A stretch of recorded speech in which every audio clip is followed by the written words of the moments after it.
네, 옆에 관행의 마침표 묵상 간증입니다. 예수님을 믿기 전 저는 인맥과 리베이트에 의지해 건축업을 하면서 소위 관행이라는 이름으로 협력사 직원들과 부당한 일을 많이 행했습니다. 그러다가 50대 늦은 나이에 아내의 전도로 신앙생활을 시작하고 양육을 받다 보니 이것이 죄임을 알게 되었습니다. 그럼에도 이런 생활에 오래 젖어 있었기에 좀처럼 죄악을 끊어내지 못했습니다. 게다가 당장 적용하면 물질에 손해가 올까봐 두렵기도 했습니다. 그러니 요셉을 팔아먹은 형들이 그 죄로 인해 두려워하듯이 저 또한 해결되지 않은 죄의 문제로 갈등하며 항상 마음이 불편했습니다. 그러면서도 영혼 구원에 대한 애통함으로 제가 일하는 건설 현장에서 복음을 전했습니다. 직원들에게 아침 저녁으로 안전교육을 실시할 때 기도로 모임을 시작하고 기도로 모임을 마쳤는데 하루는 기독교가 아닌 분들이 반발하는 일이 있었습니다. 그래서 저는 여러분의 안전을 위해 기도하는 것입니다. 그럼 제가 기도할 때 각자의 종교로 기도하십시오 했는데 제 말을 좋게 여긴 분들도 있었습니다. 보통 건설 현장의 작업은 수개월간 이어지는데 제가 다른 현장으로 옮기고 나서 몇몇 분이 그때 그 기도회 덕분에 예수님을 영접했다는 반가운 소식을 듣기도 했습니다. 저는 믿음 있는 척하며 복음을 전했지만 사실 세상 욕심과 밥벌이에 부담감을 내려놓지 못해 정작 관행은 끊어내지 못하고 있었습니다. 그런데 죄 때문에 떨며 불안해하는 형들에게 요셉의 청지기가 너희는 안심하라 두려워하지 말라라고 위로하는 말씀 꼭 제게 주시는 하나님의 음성으로 들렸습니다. 그러니 회개 나오면서 이제는 거래처와의 관행을 끊어도 된다는 확신이 들었습니다. 또한 그가 몇몇 지인들과 이야기를 나누면서 잘못된 관행을 끊는 것이 장기적으로 회사를 위해서도 이익이라는 사실을 알게 되었습니다. 이에 저는 거래처에 이제부터는 관행대로 처리하지 않겠다고 선언했습니다. 이 일로 거래가 중단되면 당장 매출 감소로 회사가 어려움을 겪겠지만 죄로 인해 천국에 입성하지 못하는 것보다 더 나음을 고백합니다. 두려움에 떨고 있는 제게 위로의 말씀을 주셔서 담대히 적용할 수 있도록 인도하여 주신 하나님 감사합니다. 네, 적용하기입니다. 거래처와의 관계를 위해 기도하며 그곳 직원들에게 큐티인과 함께 저의 간증을 전하겠습니다. 하나님의 청지기로서 이전 현장에서 복음을 받아들인 분들에게 자주 연락해서 안부를 묻겠습니다. 네, 여기서 이 관행을 끝내는 거, 기도로 이렇게 안전교육을 실시하는 거, 이런 것들도 참 중요하지만, 정말 이 가운데 끊어내지 못할 그런 간행들이 있는데, 그것을 끊어도 되겠다라는 이렇게 확신이 든, 여기서부터의 그런 돌이킴이 참 이렇게 귀한 내용이라고 볼 수가 있습니다. 오늘은 창세기 43장 16절부터 34절까지인데요. 드디어 요셉과 또 형제들의 이 두 번째 만남이 이루어지게 됩니다. 네, 그래서 여기 16절에 요셉은 베냐민이 그들과 함께 있음을 보고 자기 청지기에게 이르되 이 사람들을 집으로 인도해 드리고 짐승을 잡고 준비하라. 이 사람들이 정오에 나와 함께 먹을 것이니라. 17절에 청지기가 요셉의 명대로 하여 그 사람들을 요셉의 집으로 인도하니 해가지고요. 요셉은 베냐민이 형들과 함께, 그러니까 이 베냐민을 데리고 오라고 했잖아요. 그래서 데리고 왔음을 보고 자기 청지기에게 이제 자기 집으로 데리고 가서 이렇게 함께 식사를 준비하라고 이렇게 말해주고 있습니다. 그래서 지금 형들과 식사 자리가 이렇게 마련되어지고 있는 내용이라고 할 수 있는데요. 여기 18절에 보니까요, 그 사람이 요셉의 집으로 인도됨에 두려워하여 이르되 전번에 우리 자루에 들어있던 돈의 일로 우리가 끌려드는도다. 이는 우리를 억류하고 달려들어 우리를 잡아 노예로 삼고 우리의 나귀를 빼앗으려 함이로다 하고 라고 해가지고요. 여기서 요셉은 예물을 갖고 애굽에 온 형제들을 오찬에 초대하는데 형제들은 요셉이 지난번 곡식값 일을, 그러니까 형들의 그 곡식 단에 거기다가 이제 돈을 넣어 두었거든요. 그러니까 그 곡식을 나눠줄 때요, 자루에다가요. 그러니까 꼬투리 잡아 자신을 노예로 삼으려는 줄 알고 형제들은 두려워한다라는 겁니다. 사실 이런 두려움은요, 요셉을 판 근본적인 문제가 해결되지 않으니 총리의 집에 손님으로 초대를 받아도 불안한 것이죠. 그리고 여기서 노예라는 이 단어를 보면 노예가 될 거라는 생각은 그들이 요셉을 노예로 판 것과 연결된다라는 거죠. 여러분, 도둑이 재발 저린다라는 말이 있지 않습니까? 그러니까 우리가 어떤 영역에 두려움을 느끼고 있다면 사실 거기로부터 뭔가 얽혀 있는 것이 있다라는 증거라고 할 수가 있습니다. 그렇기에 여러분, 우리는 진실하고 정당하게 살아갈 때 두려움으로부터 자유하게 되어지는 것이죠. 왜 말씀대로 살으라고 말씀하고 있겠습니까? 그 이유는 말씀대로 살아야지 두려움으로부터 해방되기 때문이라는 겁니다. 죄라는 것은, 진실하지 못한 것은 이처럼 우리의 발목을 잡는다라는 사실입니다. 네, 여기 이렇게 또 적용으로 질문해 보자면, 왜 요셉의 형들은 두려워하고 있나요? 내가 진실하지 못해서 두려움을 느끼고 있는 영역이 있습니까? 네, 우리 19절에요. 그들이 요셉의 집 정직에게 가까이 나아가 그 집 문 앞에서 그에게 말하여 20절에 이르되 내 주여 우리가 전번에 내려와서 양식을 사가지고 21절에 여관에 이르러 자루를 풀어본즉 각 사람의 돈이 전에 그대로 자루 어기에 있기로 우리가 도로 가져왔고 22절에 양식 살 돈 다른 돈도 우리가 가지고 내려왔나이다. 우리의 돈을 우리 자루에 넣은 자는 누구인지 우리가 알지 못하나이다 라고 해가지고 자루에 있던 돈을 그대로 이렇게 가지고 온 것을 이 청지기에게 말해주고 있어요. 핵심은 이 요셉의 형들이 그 돈에 대해서는 단연코 무죄하다라는 거예요. 그러니까 무사히 돌아가게 해달라는 이런 간절함이 형제들에게 이렇게 내포되어 있는 것이죠. 23절에 그가 이르되 너희는 안심하라 두려워하지 말라 너희 하나님 너희 아버지의 하나님이 재물을 너희 자루에 넣어 너희에게 주신 것이니라 너희 돈은 내가 이미 받았느니라 하고 시므온을 그들에게로 이끌어내고 해서 이렇게 시므온이 대신 잡혀 있지 않았습니까? 이렇게 시므온이 풀려지게 되어지고요. 근데 이 청지기의 고백이 놀랍습니다.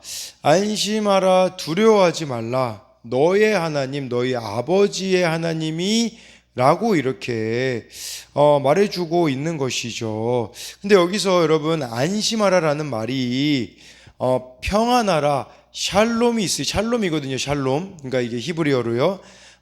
샬롬이 있으라라고 이렇게 말한 것이겠죠. 네, 정말 이런 말을 이런 이야기들을 지금 하고 있다라는 것은 이런 평안함을 사실은 이 청지기는 요셉을 대변하는 자이기 때문에 요셉은 형제들에게 평안을 주기 원했다라는 것을 이렇게 보여주고 있는 겁니다. 그러니까 우리도 한 가지 또 생각해 봐야 되는 것은 적용을 질문해 보자면 왜 요셉의 형들은 평안하지 못하나요? 왜 나는 평안하지 못한지를 여러분들을 평안하지 못하게 만드는 사건이나 혹시 문제가 있지는 않습니까? 그리고 요셉의 청지기는 자초지종을 설명하는 형제들을 안심시키고 그들의 필요를 채워주고 특별히 여기 아버지 하나님 이스라엘의 하나님의 이름으로 위로하고 있어요. 이 아버지 하나님이라고 청지기가 말하는 것을 보면 요셉의 집안일을 맡아서 하다 보니 요셉으로부터 신앙적인 감화를 받았을 수 있습니다. 지금 요셉의 집의 청지기 아닙니까? 그래서 이걸 두 가지로 우리가 또 생각해 적용해 보자면 죄에 떨며 불안해하고 있을 때 나를 말씀으로 위로하고 인도해 준 지체는 누구입니까? 이 청지기가 이렇게 위로하고 있는 모습에 대한 적용이고요. 그리고요, 또 한 가지 생각해 봐야 되는 것은 나는 가까이 있는 자들에게 선한 영향력을 끼치고 있습니까? 요셉이 그 요셉의 청지기가 이런 말을 자연스럽게 하고 있다라는 것은 사실은 요셉으로부터 받은 어떤 영향이 있기 때문이라는 것입니다. 그래서 여러분들도 가까이 있는 자들에게 이렇게 하나님에 관하여 영향을 미치고 있는지를 생각해 봐야 한다라는 것이겠죠. 24절에요. 그들을 요셉의 집으로 인도하여 물을 주어 발을 씻게 하며 그들의 나귀에게 먹이를 주더라 라고 해서, 이는 고대 근동 지방에서 손님을 극진히 대접하는 방식이었습니다. 근데 사실은 이렇게 이집트 사람들은 자신들이 더 우월하다라고 생각했기 때문에 히브리 사람이었던 이 야곱의 아들들은 이렇게 이런 대접을 받는다라는 것은 사실은 의아하게 여길 수밖에 없는 것이었다라는 것을 보여주고 있는 것이죠. 어떻게 보면 자격이 없는 자들에게 이런 자격을 베푸는 모습은, 이게 나중에 보면 여러분 그 마태복음이나 이런 곳에 보면 자격 없는 그 식사 자리에 정말 우리를 초대하시는 그런 또 하나님의 사랑도, 우리가 하나님의 은혜도 이곳에서도 발견할 수가 있는 것이겠죠. 25절에 그들이 거기서 음식을 먹겠다 함을 들었으므로 예물을 정돈하고 요셉이 정오에 오기를 기다리더니, 26절에 요셉이 집으로 오매 그들이 집으로 들어가서 예물을 그에게 드리고 땅에 엎드려 절하니, 땅에 엎드려 절한다. 요셉의 두 번째 꿈이 이루어졌습니다. 이 꿈은요, 창세기 37장 9에서 10절에 보면 요셉이 꾸었던 꿈이거든요. 그러니까 이렇게 엎드려 절하는 이 꿈이 성취가 된 것을 말씀해 주고 있습니다. 여러분, 이걸 통하여서 정말 이 꿈은 하나님이 우리에게 주시는 꿈, 약속은 반드시 이루어진다라는 것을 여러분들이 믿으셔야 한다라는 거예요. 근데 여러분, 우리가 왜 못 믿겠습니까? 그것은 내가 정한 타이밍, 내가 정한 시간과 내가 정한 상황과 내가 정한 환경이 있기 때문에 이루어지지 않는다고 생각이 되는 것이죠. 네, 여러분, 이때가 지금 요셉이 형들과 식사까지 하기까지 시간이 얼마나 걸렸냐면요, 22년이 걸렸습니다. 22년이. 네, 그러니까 13년 총리가 됐을 때까지 13년, 7년 풍년이 있었고 2년 흉년이 있었기 때문에 더하면 22년입니다.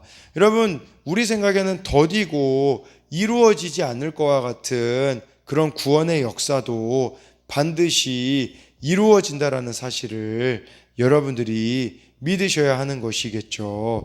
그리고 또 한 가지 26절을 통해서 우리가 생각해 볼 수 있는 것은, 우리는 천국잔치에 죄사함을 받은 자녀로 초대받았습니다. 그럼에도 여전히 회개하지 못한 죄 때문에 형제들과 같이 두려워하고 있지 않는지를 돌아보아야 한다라는 겁니다. 그래서 하나님 아버지와 믿음의 지체들에게 아직 토설하지 못하여서 두려워하고 있는 나의 죄악은 무엇입니까? 이게 또 적용 질문이라고 할 수 있겠고요. 27절에 요셉이 그들의 안부를 물으며 이르되 너희 아버지 너희가 말하던 그 노인이 안녕하시냐? 아직도 생존해 계시느냐? 28절에 그들이 대답하되 주의 종 우리 아버지가 평안하고 지금까지 생존하였나이다 하고 머리 숙여 절하더라 라고 말씀해 주고 있습니다. 정말 하나님의 약속이 이루어진 거라고 볼 수 있어요. 왜냐하면 요셉의 두 번째 그 꿈은 해와 달도 또 이렇게 절하는 그런 내용이 나오기 때문에, 그것은 이 야곱과 또 이 야곱의 아내를 이렇게 뜻하는 것이기 때문에 정말 하나님의 그 약속이 실제로 이루어진 것을 이렇게 요셉은 깨닫게 되었을 것이죠. 그래서 29절에 요셉이 눈을 들어 자기 어머니의 아들 자기 동생 베냐민을 보고 이르되 너희가 내게 말하던 너의 작은 동생이 이 아이냐? 그가 또 이르되 소자여 하나님이 내게 은혜 베푸시기를 원하노라 라고 하면서 30절에 요셉이 아우를 사랑하는 마음이 복받쳐 급히 울 곳을 찾아 안방으로 들어가서 울고라고 말씀하고 있습니다. 그러니까 요셉이 17살에 형제들에게 팔려 이 베냐민과 생이별을 해야 됐기에 요셉은 동생을 보자마자 마음이 이렇게 복받친 것이죠. 그동안 자신도 없는 집에서 동생 베냐민이 형들의 미움과 질시를 받았을 것을 생각하니 형으로서 지켜주지 못한 것에 대한 회한, 자책 등 복잡한 감정이 한꺼번에 밀려들었을 것입니다. 이 요셉의 마음에는 마음이 복받쳤다라고 하잖아요. 이 마음이라는 것은 고대 사회에서는 그런 감정이 자리하고 있는 자리, 그런 어떤 중심을 말하는 거거든요. 이 중심에는 가족에 대한 사랑이 그에게 맥박치고 있었던 것을 보여주는 것이겠죠. 그리고 이것은 여러분들이 좀 더 확장시켜 보자면 가족의 구원에 대한 열심이 요셉에게 있었다라고도 볼 수 있는 것이죠. 31절에요. 얼굴을 씻고 나와서 그 정을 억제하고 음식을 차리라 하매 요셉이 형제들의 구원을 위해 인내하고 있습니다. 그래서 아직은 자신을 드러낼 때가 아니라고 생각을 하여서 정을 억제하는 모습인 것이죠. 그러니까 이걸 보면서 또 우리가 적용할 수 있는 것은 구원을 성취하고자 내가 하나님 말씀을 의지해 사사로운 정을 억제하고 인내해야 할 일은 무엇입니까? 우리가 생각해 봐야 됩니다. 32절에요. 그들이 요셉에게 따로 차리고 그 형제들에게 따로 차리고 그와 함께 먹는 애굽 사람에게도 따로 차리니 애굽 사람은 히브리 사람과 같이 먹으면 부정을 입음이었더라 라고 말씀하여 주고 있습니다. 이집트 사람들은요, 그 당시 문화에 의하면 모든 이방인들을 야만인이고, 이 이집트 사람들은 자신들이 훨씬 우수한 민족이라고 생각했기 때문에 요셉의 형제들과 함께 먹는 것을 이집트 사람들은 꺼려 했을 것입니다. 그리고 제가 찾아보니까요, 이집트의 어떤 이런 문학 작품 같은데 보잖아요. 이집트에서는 수소를 먹는 거, 양을 먹는 것은 금기 식품이었다라고 이렇게 기록이 되어져 있어요. 그러나 이스라엘 사람들은 뭐 수소나 양을 먹는 것은 이렇게 금기되는 것이 아니었기 때문에 이런 이처럼 외국인들에 대한 이집트 사람들의 풍습이 결국은 이 이스라엘이 지금 야곱의 아들들이 이 이집트에 들어와서 살잖아요. 고센 지방에서 살게 되어지거든요. 그러니까 어떤 이러한 문화가 오히려 이들의 정체성을 유지하는 데는 도움이 되었다라는 거예요. 그러니까 이들이 정말 이집트 사람들에게 흡수되어 가지고 정체성을 잃어버릴 확률이 높았지만 하나님은 이집트의 이런 배타성을 이용하셨다라고 해주고 있는데, 여러분 32절에 이 히브리 사람, 이 히브리라는 말은 비꼬는 말입니다. 비꼬는 말, 무시하는 말이에요. 그러니까 이렇게 참 이들의 이런 비천함이 오히려 구별되어지는 데 있어서는 더욱 이렇게 효과적이었다라는 것을 말씀해 주고 있는 것이죠. 33절에요. 그들이 요셉 앞에 앉되 그들의 나이에 따라 앉히게 되니 그들이 서로 이상히 여겼더라. 이 이상히 여겼더라라는 것은 뭐 이상히 여기다라는 뜻도 있겠지만 원어로 보면 간담이 서늘하도록 놀라다, 말문이 막힐 정도로 놀라다, 기절하다, 대경실색하다, 뭐 이런 의미를 가지고 있어요. 그러니까 나이에 맞게 이 형제들을 앉히는 모습을 보니 참 이렇게 놀라운 것이죠. 34절에 요셉이 자기 음식을 그들에게 주되 베냐민에게는 다른 사람보다 5배나 주매 그들이 마시며 요셉과 함께 즐거워하였더라 라고 말씀해 주고 있습니다. 요셉의 형들은 결코 베냐민을 시기하지 않았습니다. 왜냐하면 5배나 요셉이 먹을 것을 주었음에도 불구하고 함께 즐거워할 수 있게 되어진 것이죠. 이걸 보면 알 수 있는 게 무엇이겠습니까? 요셉이 가족의 구원을 위하여서 수고했다라는 사실이죠. 요셉이 그런 어려움을 당했기 때문에 요셉의 동생이었던 베냐민을 형제들은 사랑할 수 있게 되어진 것을 나타내고 있습니다. 정말 과거에 무정했던 형제들은 이렇게 가혹한 시련의 도가니를 통과하며 끈끈하게 결속된 가족으로 변화하게 되어지는 것입니다. 여러분, 이처럼 우리가 하나님 안에 있을 때에 하나됨을 경험하게 되는 것이에요. 여러분, 요셉을 생각해 보세요. 요셉이 지금 없는 상황이라고도 생각해 봐도 사실 요셉 빼고는 지금 가족들이 어떻게 보면 하나 된 모습이 있지 않겠습니까?